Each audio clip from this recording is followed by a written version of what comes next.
Yes class. Good morning. क्या हाल है? Hopefully आप सब लोग बढ़िया होंगे, है ना। Welcome to KCI. Welcome to the world of science. आज अपन डाइजेशन एंड एब्सॉर्प्शन की नेक्स्ट क्लास कंटिन्यू करेंगे। पिछले क्लास में अपन लिवर और हेपेटिक लोब्यूल तक पढ़ चुके थे। उसी डायरेक्शन में और थोड़ा सा आगे की तरफ बढ़ेंगे, है ना। उम्मीद है कि आप लोग बेहतर तरीके से पिछला जो भी बताया पढ़ाया गया है आपने बहुत अच्छी तरीके से पढ़ा होगा, और आज की क्लास और आने वाले सभी क्लासेस को आप बहुत बेहतर तरीके से पढ़ने वाले हैं, है ना। चलिए देखते हैं आज का लेक्चर अपना क्या होने वाला है। आपके तरफ से कोई आइडिया हो आपको तो ज़रूर बताइए क्या होने वाला है अपना लेक्चर आज का। देखिए लिवर ये सब आपको बताया जा चुका था, है ना। हेपेटिक लोब्यूल भी आपको बता दिया गया था, फंक्शंस ऑफ लिवर बता दिए थे, है ना। आज अपन को पढ़ना है वो क्या है, बाइल जूस के बारे में अपन को पढ़ना है, ठीक है ना। क्या पढ़ना है भाई साहब? बाइल जूस के बारे में, है ना। हाँ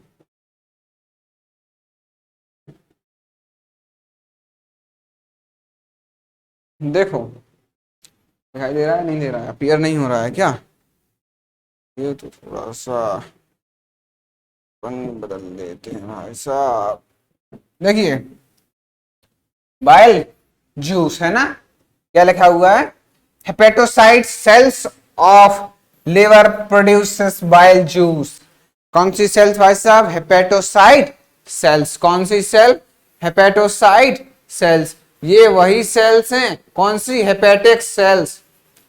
हेपेटिक सेल्स हैं ये, जिनको क्या बोल रहे हैं? हेपेटोसाइट सेल्स, है ना। ये कौन सी सेल है?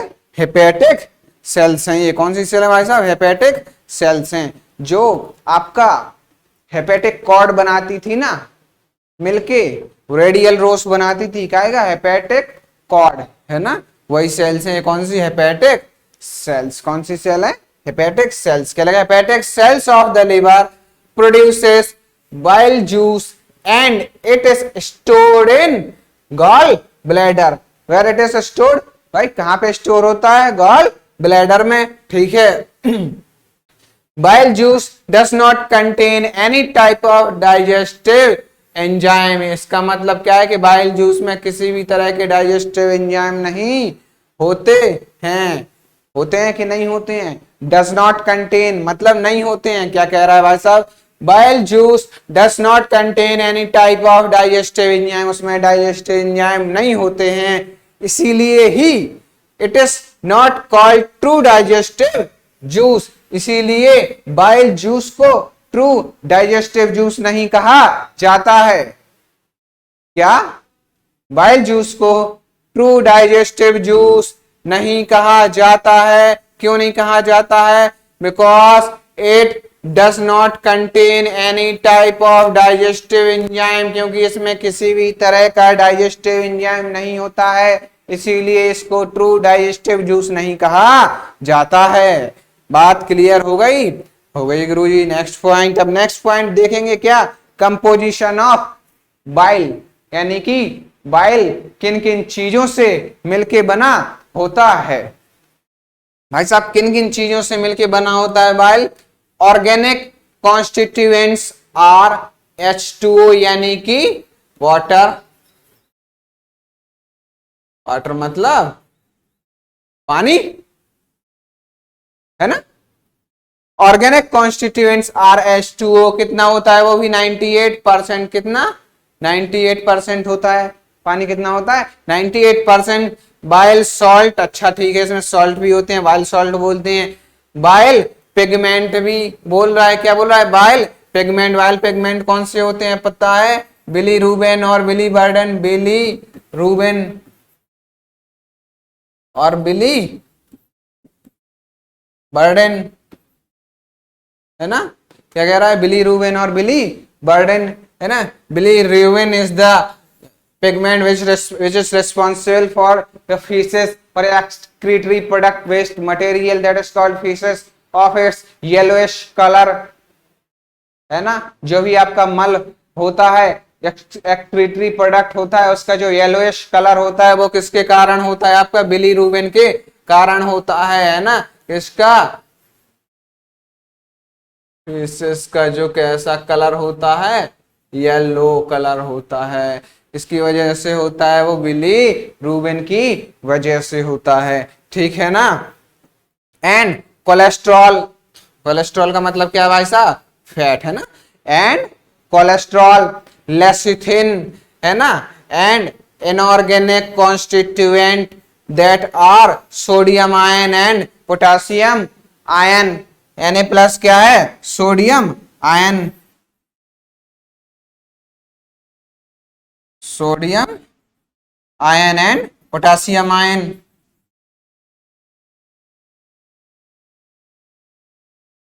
ठीक है गुरुजी, क्या है, सोडियम आयन भी है, पोटासियम आयन भी है, ठीक है। तो इतनी सब चीजें क्या है इसमें प्रेजेंट होती हैं। अब नेक्स्ट उसकी अगर पीएच की बात करें, नेक्स्ट किसकी बात करें, उसके पीएच की बात करें, तो पीएच कितना है, 7.4 टू 7.6, 7.4 टू 7.6, यानी कि 7 से थोड़ा सा ज्यादा है। आपने इस गुरुजी बताया था 7 से ज्यादा मतलब क्या, बेसिक, है ना। बेसिक मतलब, एसिड का मतलब क्या होता है, अम्ल, बेस का मतलब क्षार, है ना। हाँ, तो स्लाइटली बेसिक होता है इसका नेचर, है ना। कैसा होता है बाइल का, कैसा होता है, स्लाइटली बेसिक, यानी कि हल्का क्षारीय, ठीक है। वाटर तो बता ही दिया आपका 98%, है ना। डेली सीक्रेशन इसका, per day secretion of bile कितना होता है, डेली सीक्रेशन होता है 500 ml, यानी कि आपका 500 ml का मतलब क्या है, 1/2 लीटर, है ना, हाफ लीटर, भाई साहब कितना, आधा लीटर, है ना। 500 ml, 500 ml कितना, 1000 ml का 1 लीटर होता है, 500 ml कितना है, आधा लीटर, ठीक है ना। ठीक है गुरुजी, नेक्स्ट क्या है, bile pigments are the excretory substance of the liver, है ना। बाइल पिगमेंट्स क्या है, एक्सक्रीटरी सब्सटेंस है किसका, लीवर का। बाइल पिगमेंट्स क्या है भाई साहब, bile pigments are the excretory substances of liver. बात क्लियर है क्या, bile pigments are the excretory substances of the liver, ठीक है ना। ओके गुरुजी, नेक्स्ट, नेक्स्ट देख लो, नेक्स्ट क्या लिखा हुआ है, हाँ, bile contains 2 type of salt, है ना। क्या कह रहा है, bile contains 2 types of salt, है ना। क्या, इनऑर्गेनिक और ऑर्गेनिक, 2 टाइप्स ऑफ सॉल्ट क्या है, इनऑर्गेनिक और organic. Bile contains 2 types of salt, that is inorganic and organic salt. Organic और इनऑर्गेनिक का मतलब क्या होता है ऐसा, ऑर्गेनिक का मतलब क्या होता है, कार्बन कंटेनिंग कंपाउंड्स, है ना, जिसमें कार्बन ग्रुप होता है जिनके, है ना, क्या कार्बन कंटेनिंग,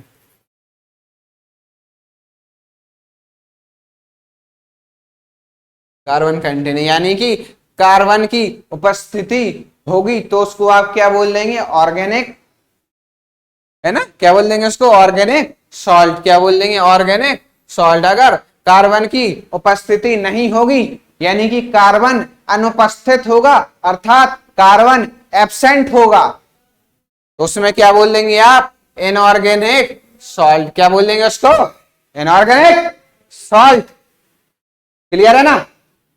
हाँ, फिर next, functions of bile juice. भाई साहब बाइल जूस की फंक्शंस क्या होते हैं, पहला फंक्शन उसका क्या है, न्यूट्रलाइजेशन ऑफ HCl, HCl मतलब हाइड्रोक्लोरिक एसिड, हाइड्रोक्लोरिक एसिड, है ना, यानी कि हाइड्रोक्लोरिक अम्ल। क्या मतलब है भाई साहब, इसको क्या करता है, वो न्यूट्रलाइज कर देता है, ठीक है ना। Next, emulsification of fat. भाई साहब वेरी इंपॉर्टेंट, क्या वाइल क्या करता है आपका, एमल्सिफाइज द फैट, है ना। फैट का एमल्सिफिकेशन कौन करता है, बाइल। ये हमेशा पूछा गया है आपके नीट और एम्स के एग्जाम में, बहुत बार पूछा जा चुका है ये वाला क्वेश्चन, किसमें, नीट में और एम्स में। नीट और एम्स में ये क्वेश्चन आपका पूछा जा चुका है, कौन सा, कि bile, what does bile do, sorry, what does bile do, bile emulsifies the fat, है ना। क्या करता है, फैट का एमल्सिफिकेशन कौन करता है, बाइल करता है, ठीक है ना। Sodium glycocholate and sodium taurocholate are bile salt, है ना। कौन कौन से बाइल सॉल्ट है, बाइल सॉल्ट कौन कौन से है भाई साहब, sodium glycocholate and sodium taurocholate are bile salt, ये दोनों बाइल सॉल्ट है which break the large fat droplets into smaller ones, जो क्या करते हैं, which breaks the large fat droplets into the smaller ones, यानी कि बड़े बड़े फैट के ड्रॉपलेट्स को, टुकड़ों को क्या करते हैं, छोटे छोटे फैट ड्रॉपलेट्स में कन्वर्ट करते हैं बाइल सॉल्ट। कौन करता है, बाइल सॉल्ट। उनके नाम पूछा जाए तो नाम कौन कौन से हैं, सोडियम ग्लाइकोलेट और सोडियम टोराकोलेट।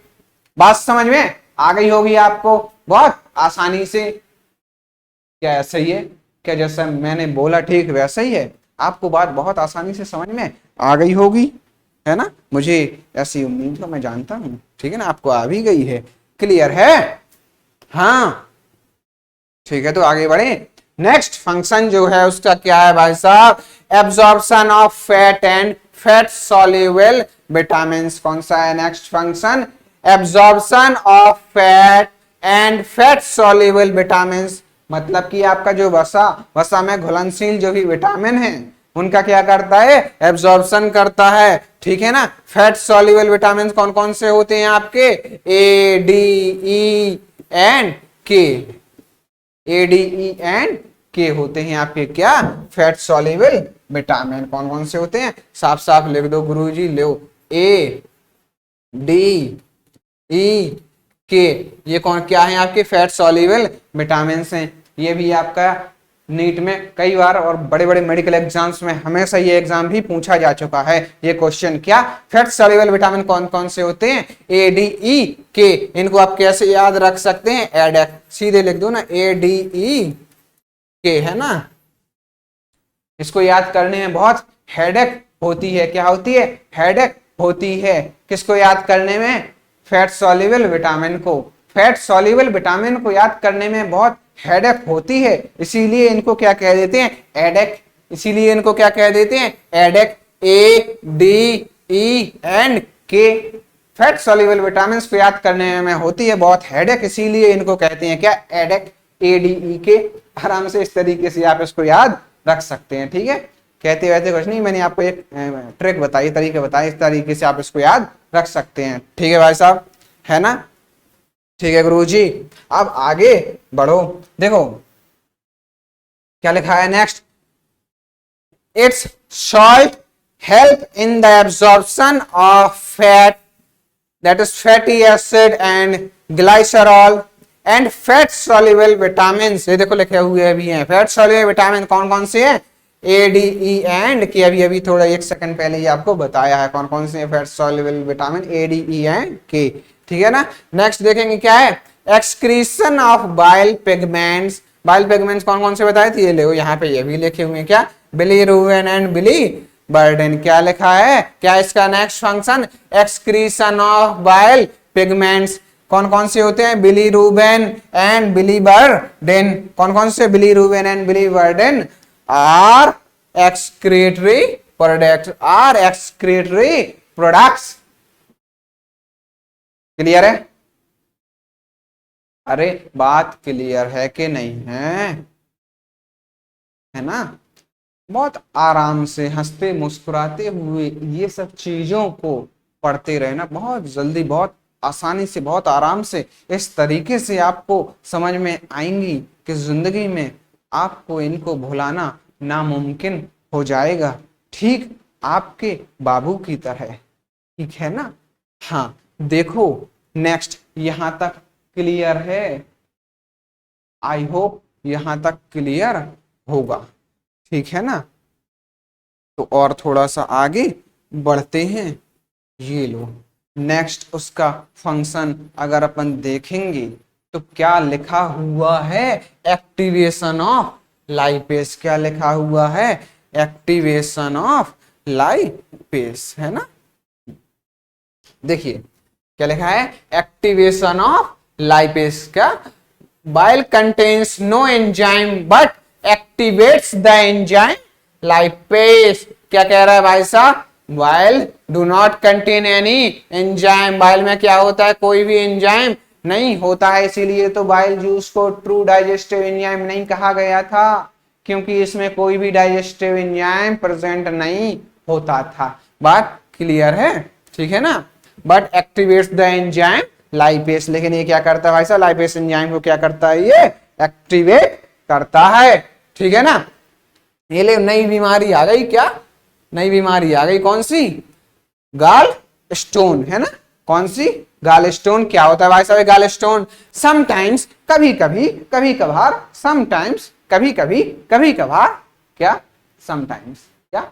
समटाइम्स। देखो sometimes the passage inside the bile duct gets blocked or becomes narrow। क्या कह रहा है? sometimes, कभी कभी, the passage inside the bile duct यानी कि बाइल को कैरी करने वाली जो नली होती है, जो पाइप होता है, जो सटक होती है, उसका पैसेज वो सकरा हो जाता है, उसका छेद थोड़ा छोटा हो जाता है, यानी कि जो वाहिका है वो थोड़ी सी पतली हो जाती है। ये कहना चाह रहा है वो। Sometimes the passage inside the bile duct gets blocked और बिकम्स नैरो। पतला हो जाता है या फिर कभी कभी क्या हो जाता है? ब्लॉक हो जाता है। ब्लॉक का मतलब क्या हो जाता है भाई साहब? कभी कभी बंद हो जाता है। क्या हो जाता है? बंद हो जाता है ना। So the cholesterol gets deposited. भाई साहब पतला हो जाएगा या बंद हो जाएगा तो जो fat particles, fat molecules move कर रहे हैं, जिनको क्या बोल रहे हैं आप? कोलेस्ट्रॉल बोल रहे हैं, वो वहां पे जमा होने लगते हैं, वहां पे डिपॉजिट होने लगते हैं, ठीक है ना। गेट्स डिपॉजिटेड और प्रेसिपिटेटेड, है ना। मतलब वहां पे डिपॉजिट हो जाते हैं, यानी अर्थात जम जाते हैं इन द गाल ब्लैडर। कहां पे? In the gall bladder to form gall stone. और इसको ही ऐसा वो कोलेस्ट्रॉल जम जाता है ना, तो उसको ही फिर क्या कहते हैं अपन? गॉल स्टोन कह देते हैं। क्या कह देते हैं? गाल स्टोन कह देते हैं, ठीक है ना। इसी को एक साइंटिफिक नाम भी दे दिया गया है। उसकी खूबसूरती, सुंदरता को, इसकी अहमियत को स्टैंडर्डाइज करने के लिए, इसका औहदा बढ़ाने के लिए इसको एक साइंटिफिक नेम भी दे दिया गया है। क्या? कोलेथियासिस। क्या बोलते हैं इसको? कोलेथियासिस, है ना, या फिर कोलेथायासिस भी बोल देते हैं कुछ लोग, है ना। तो जो भी आपकी मर्जी हो वो आप अपने हिसाब से बोलते रहिएगा। कोलेथियासिस या फिर थायासिस। बात समझ में आ गई आपको? ठीक है ना। मुझे ऐसी उम्मीद है कि आपको भी बात समझ में आ गई होगी। अब आपको पढ़ाएंगे नेक्स्ट किसके बारे में? पैंक्रियास के बारे में, है ना। किसके बारे में पढ़ाएंगे भैया? पैंक्रियास के बारे में। किसके बारे में पढ़ाएंगे? पैंक्रियास के बारे में, ठीक है ना। तो ये जादू देखो। अरे ये क्या है? पहले ये सब चीजों को थोड़ा सा साफ सफाई कर दी जाए, नहीं तो पैंक्रियास आपकी क्या लगेगी? गंदी लगेगी, गंदी लगेगी, ठीक है ना। ये लो।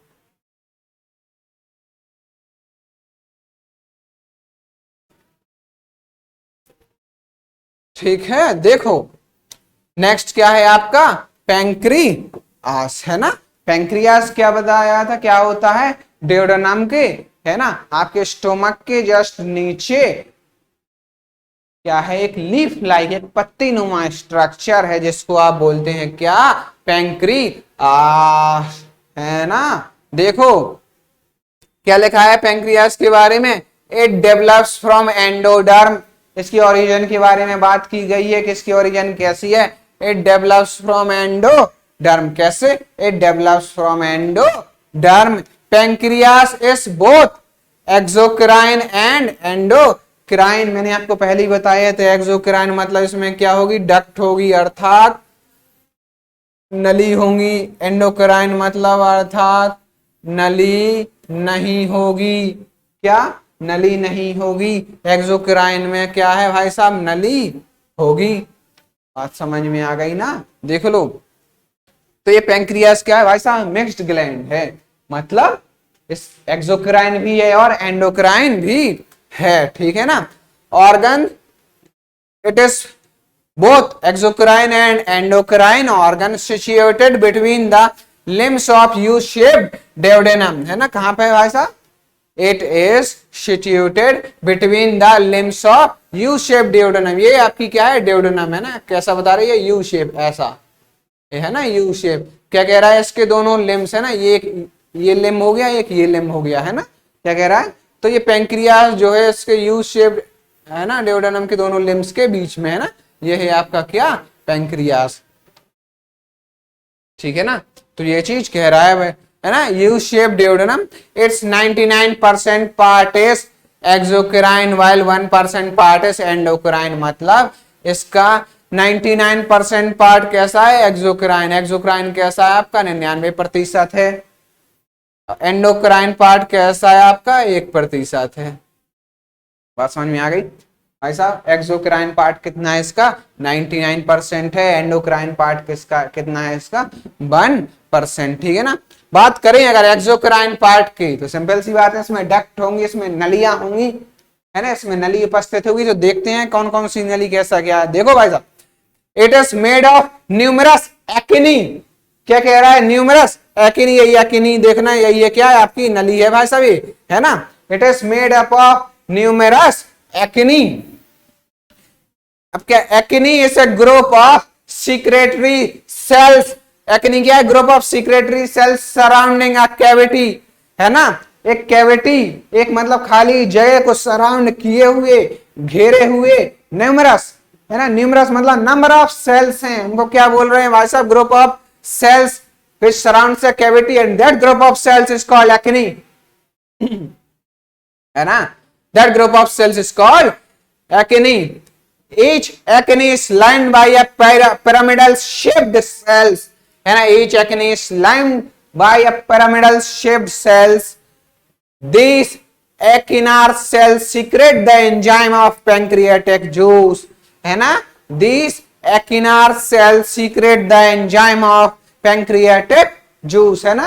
These acinar cells, यही acini group of cells क्या करती हैं, secrete the enzyme of pancreatic juice, है ना। पैंक्रियाटिक जूस की जो एंजाइम सीक्रेट करता है वो कौन करता है, दिस एकिनार सेल्स।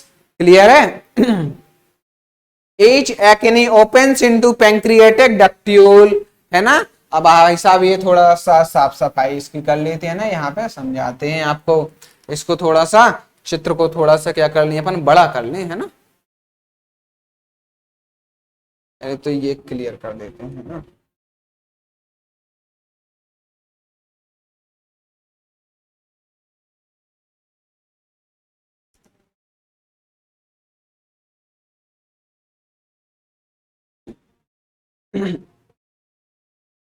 देखो नेक्स्ट पॉइंट क्या है, ईच एक्नी ओपन्स इनटू ए पैंक्रियाटिक डक्ट्यूल। ये देखो भाई साहब, ये पैंक्रियास है ना, यहाँ पे छोटी छोटी सी डक्ट्स होती हैं, छोटी छोटी सी डक्ट होती हैं इसमें। ये देखो, ये दिखाई दे रही ना, ये दिखाई दे रहा है, ये क्या है, स्मॉल डक्ट्यूल। तो क्या कह रहा है, each acini opens into a pancreatic ductule. Many pancreatic ductule combine to form main pancreatic duct. क्या कह रहा है, combine to form main pancreatic duct. main pancreatic duct कौन है, ये वाली, ये दिखाई दे रही है ना आपको, ये क्या है आपकी मेन पैंक्रियाटिक डक्ट, है ना, है ना। ये वाली जो रेड कलर से दिखाई दे रही है ना, ये वाली क्या है आपकी मेन पैंक्रियाटिक डक्ट है आपकी, जो ये रेड वाली है ना। ये क्या है आपकी मेन पैंक्रियाटिक डक्ट, है ना। क्या कह रहा है, each Acini opens into pancreatic ductule. Many pancreatic ductule combine to form main pancreatic duct. That is called duct of Wirsung. इसी को क्या कहा जाता है मेन पैंक्रियाटिक डक्ट को? डक्ट ऑफ वीरसंग, है ना, डक्ट ऑफ वीरसंग। सिंपल सा लॉजिक है, सिंपल सी बात क्या है भाई साहब, ये पैंक्रियास है ना, इसमें छोटी छोटी सी बहुत सारी डक्ट होती हैं, इसमें छोटी छोटी सी बहुत सारी डक्ट होती हैं। ये छोटी छोटी सी डक्ट मिलके क्या करती हैं, एक बड़ी डक्ट में जाके खुल जाती हैं। ये बड़ी डक्ट कौन सी है? ये वाली बड़ी डक्ट में जाके खुल जाती हैं। इसको क्या बोल रहे हैं? मेन पैंक्रियाटिक डक्ट, या फिर दूसरा नाम क्या है? Duct of वीरसंग। क्लियर है? हाँ, duct of Wirsung. The main pancreatic duct joins with the common bile duct, है ना भाई साहब। ये क्या करता है, यहाँ पे ऊपर से क्या करती है, ये कॉमन बाइल, ये बाइल डक्ट, ये वाली डक्ट आपको जो दिखाई दे रही है ना, ये वाली, है ना, ये यहां से आ रही होती है, यहां से, है ना। तो ये मेन पैंक्रियाटिक डक्ट क्या करती है, यहाँ पे जाके आपको दिखाई दे रहा होगा, एक दूसरे से जाके मिल जाती है, एक दूसरे से जाके क्या हो जाती है, ये मिल जाती है ना।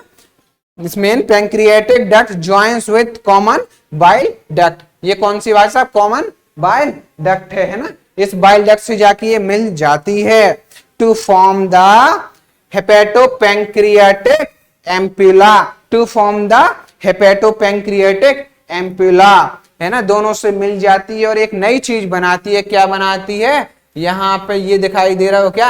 हेपेटोपैंक्रियाटिक एम्पुला, है ना, या फिर एम्पुला ऑफ वेटर भी इसको बोल दिया जाता है, एम्पुला वेटर, है ना, या फिर दूसरा नाम हेपेटोपैंक्रियाटिक एम्पुला। दो शब्द आ रहे हैं क्या? हेपेटो एंड पैंक्रियाटिक, है ना, क्या? हेपेटो एंड पैंक्रियाटिक, मतलब हेपेटो मतलब हेपेटिक यानी कि लीवर, क्या? लीवर। पैंक्रियाटिक यानी कि पैंक्रियास। ये चीज जो ऊपर वाली है ना, ये लीवर से आ रही है, इसीलिए इसको क्या बोल रहे हैं? हेपेटिक। ये पैंक्रियास से आ रही है, इसीलिए इसको क्या बोल रहे हैं? पैंक्रियाटिक। कंबाइनली दोनों चीज मिल जाती है तो उसको क्या बोल रहे हैं? एम्पुला, हेपेटो पैंक्रियाटिक एम्पुला, या फिर एम्पुला वेटर भी उसको बोल दिया जाता है। क्या? Ampulla waiter, ampulla waiter. बात समझ में आ गई? क्या बोल दिया जाता है उसको? एम्पुला ऑफ वेटर, है ना, ठीक है। Hepatopancreatic ampulla which opens into duodenum, ये जाके कहां खुलता है? ड्यूडेनम में। ड्यूडेनम कौन सी है आपकी पता है आपको? ये है आपकी ड्यूडेनम, ये आपकी क्या है? ड्यूडेनम है। हेपेटोपैंक्रियाटिक एम्पुला ये आया ना, ये वाला, ये कहां पे खुल गया? यहीं तो खुला आपका इसमें, है ना। ये क्या है? और ड्यूडेनम है। स्मॉल इंटेस्टाइन का पहला पार्ट क्या होता है? ड्यूडेनम होता है, जो कि अपनी जगह पे फिक्स होता है, मूवेबल नहीं होता है। क्या? ये ड्यूडेनम, ठीक है ना। This opening is guarded by sphincter of ODI, है ना। यहाँ पे एक ओपनिंग होती है ना, जो इसका छेद, ये किसके द्वारा ओपनिंग कंट्रोल की जाती है? एक स्फिंक्टर के द्वारा। यहाँ पे एक वॉल्व लगा रहता है, जिसको आप एक दरवाजा कह सकते हैं, गेट कह सकते हैं। वहां पे एक वॉल्व लगा रहता है, उस वॉल्व को क्या बोलते हैं भाई साहब? Sphincter of ODI. क्या बोलते हैं उस वॉल्व को? Sphincter of ODI. क्या बोलते हैं? Sphincter of sphincter of ODI. क्या बोलते हैं उसको? स्फिंक्टर ऑफ ओडाई, है ना, जो क्या करता है? हेपेटोपैंक्रियाटिक डक्ट को मैनेज करता है। कौन सी? हेपेटोपैंक्रियाटिक डक्ट,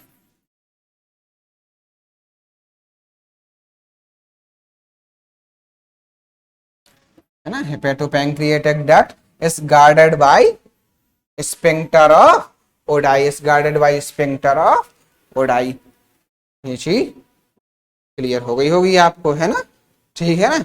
यहां तक की बातें आपको क्लियर हो गई होंगी, ठीक है। देखिए नेक्स्ट क्या है? Opening of bile duct into pancreatic duct, क्या opening of bile duct into pancreatic duct is controlled by sphincter of Boyden. The accessory pancreatic duct, that is duct of Santorini, opens into duodenum with separate openings located above the opening of main pancreatic duct, है ना। क्या इसको उसी diagram में आपको समझा दिया जाए? अच्छा चलो देखते हैं और इस डायग्राम में क्या क्या है। देखो जो आगे बात कर रहे हैं ना, किसके बारे में बात कर रहे हैं?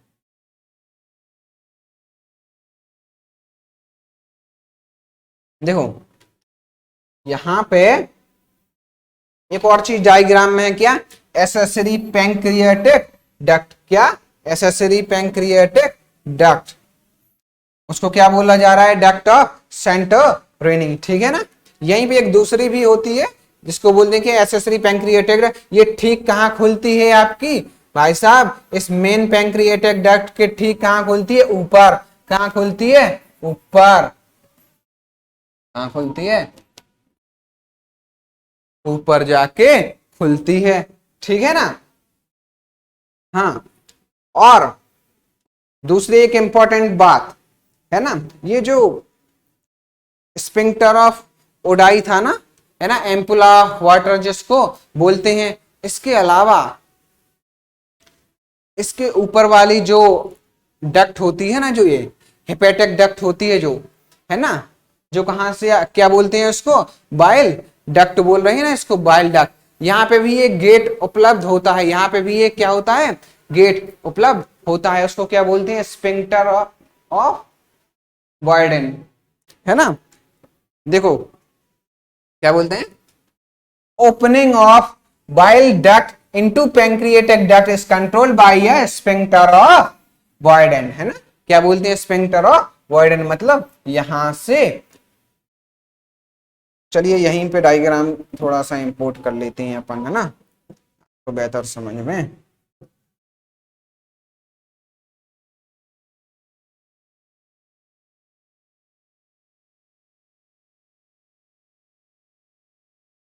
देखो क्या कह रहा है?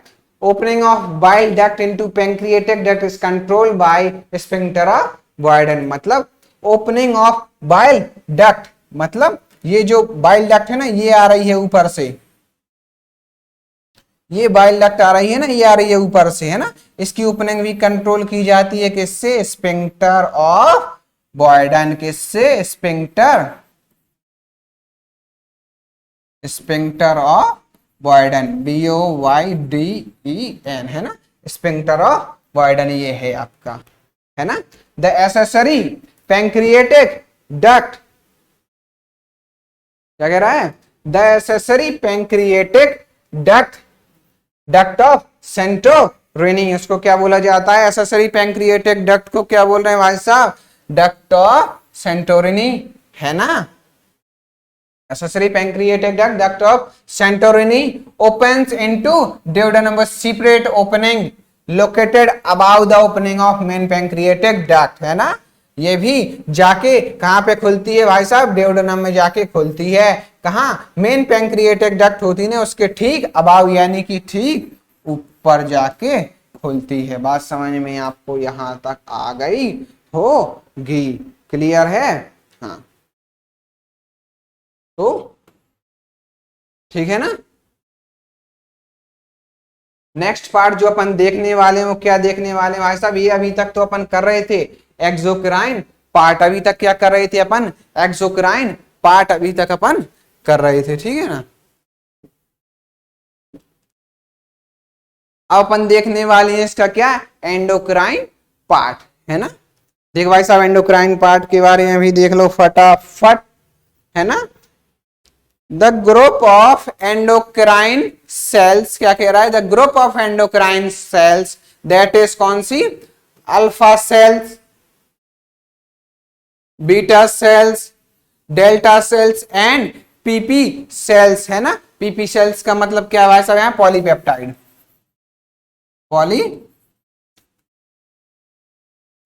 पॉलीपेप्टाइड सेल्स, है ना। PP cells found in between group of acini is called as islet of Langerhans. यही एक इंपॉर्टेंट बात है इसमें, है ना। ग्रुप ऑफ एसिनी सेल्स होती थी ना, मान लो ये कैविटी है, इसको सराउंड करते करते एसिनीस थी, है ना। ठीक है ना। तो क्या कह रहा है, इन्हीं के बीच में क्या है, ग्रुप ऑफ एक्टिनी, है ना। इन्हीं के बीच में टाइप ऑफ सेल्स होती हैं, है ना, एंडोक्राइन सेल्स होती हैं। The group of endocrine cells, है ना, कौन सी, alpha beta and delta and PP cells found in between this group of एक्टिनी called as islet of Langerhans. इन्हीं के बीच में होती है, उसको क्या बोले, आइलेट ऑफ लैंगरहंस। मान लो ये लो ऐसे, है ना, ये लो ऐसे, इसको क्या बोल रहे हैं, islet of Langerhans. This islets secrete glucagon, insulin, somatostatin and pancreatic polypeptide hormone respectively. ठीक है। क्या भाई साहब, ये क्या क्या प्रोड्यूस करते हैं, सीक्रेट करती हैं आपकी, ग्लूकागॉन,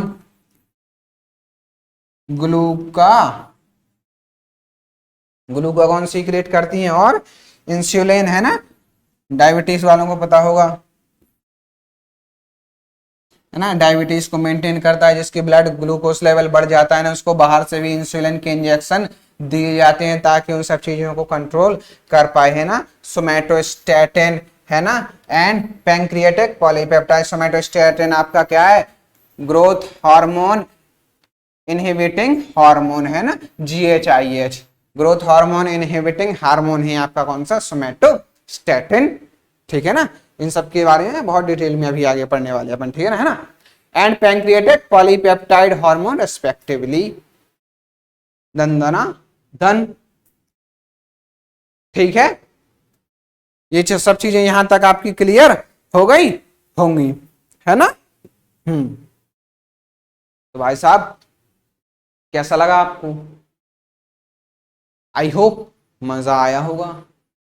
पढ़ के मजा आया कि नहीं आया, है ना।